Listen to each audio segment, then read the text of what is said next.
The author Paul Tripp tells of a story of a friend of his who was a gardener.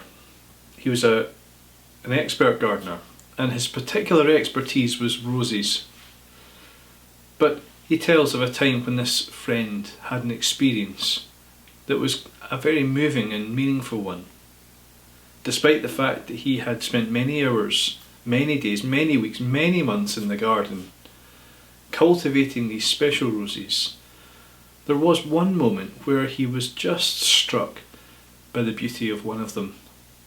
It caused him to stop and to look upon the beauty of this rose.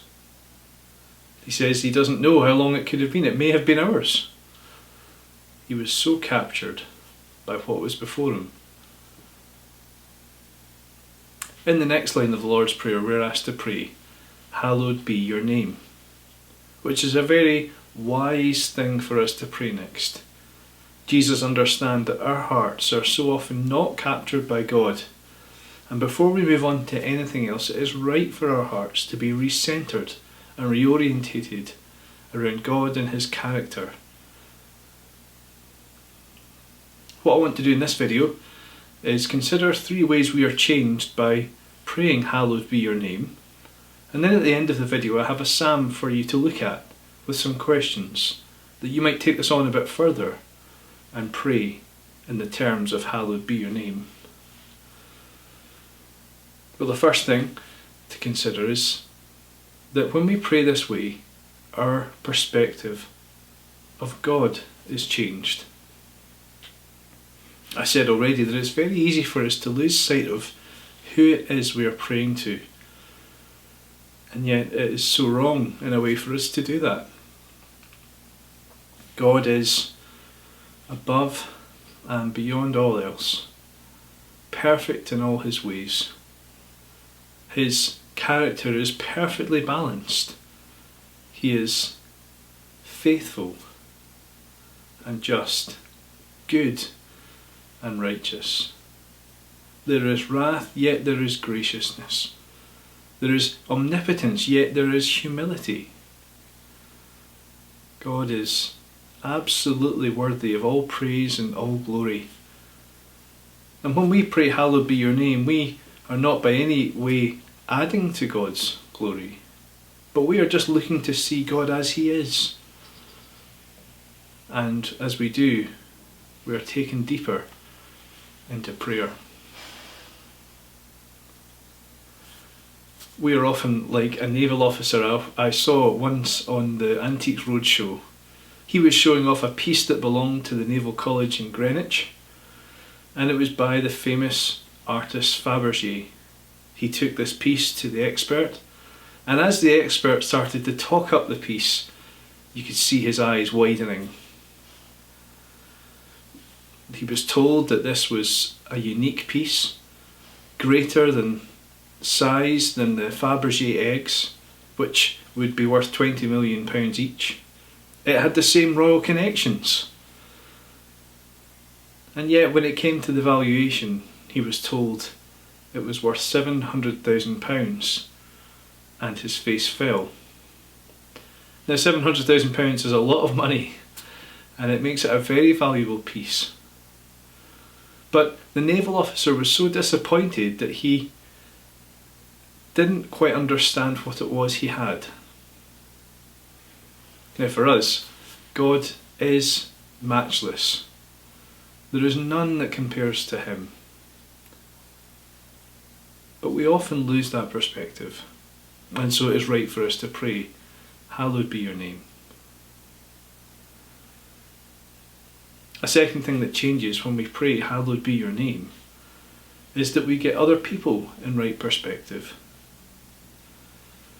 I don't know about you, but quite often for me, a lot of my anxieties or fears come from my relationships with other people. Whether it is that I fear for people I love, or I worry about others around me, how they will react to a certain situation, or what they will make if I say this or that before them. But when we pray "Hallowed be your name," we are putting God in His right place And we are remembering then that no one else is in that ultimate place. And so our perspective on other people is changed. God is wiser than the world, and He is greater than any forces, including malicious ones. He is ruling all things for His glory and for our good. And He stands matchless above all. Only God is ultimate. Well, finally, we also see then that as we pray, hallowed be your name, we get ourselves in a right perspective. One of the major problems that people talk about today is that folks have a lack of self-esteem, that we have a wrong perception of ourselves. And despite what many would say, I think one of the most important answers to this problem is actually to think about ourselves less. I think that's in part what the Bible encourages to do. God says to us that we should take our eyes off of ourselves and look to Him and worship and adore Him. And as we find ourselves in Him and in His kingdom and as part of His family, we belong. But we also understand our creatureliness and our limitations. I want to read to you a quote. This is a quote which I have on my wall. I have various posters that I've made on my wall to help me think about various aspects of my faith. And I chose this quote because I often have found that I have had times of immense frustration, but these times of immense frustration have not come from others really, but from my own overinflated sense of self. It says, "An overinflated ego is painful. Have you ever thought about the fact that you do not notice your body until something is wrong with it? When we are walking around, we are not thinking how fantastic our toes are feeling, or how brilliantly our elbows are working. That is because parts of our body only draw attention to themselves when there is something wrong. Instead, we want to pray, hallowed be your name, and put God right at the centre of our lives and right at the top of who's most important in the universe." I wonder if sometimes the way we live life is a bit like those old astronomers used to think, that everything moves around the earth. But when we come to faith in Jesus, we come and realise that it's not us that is the centre of the universe, but God and His purposes in Jesus.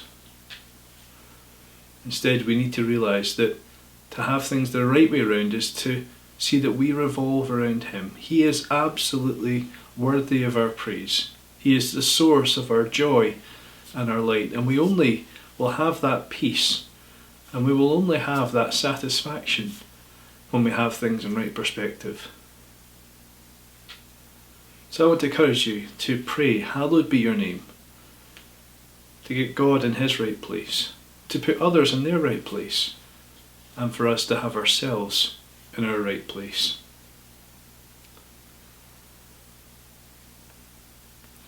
I mentioned at the start a psalm for you to look at and study for yourself to help you more in this. Why not try and read Psalm 27 and then answer the questions that appear here on the screen?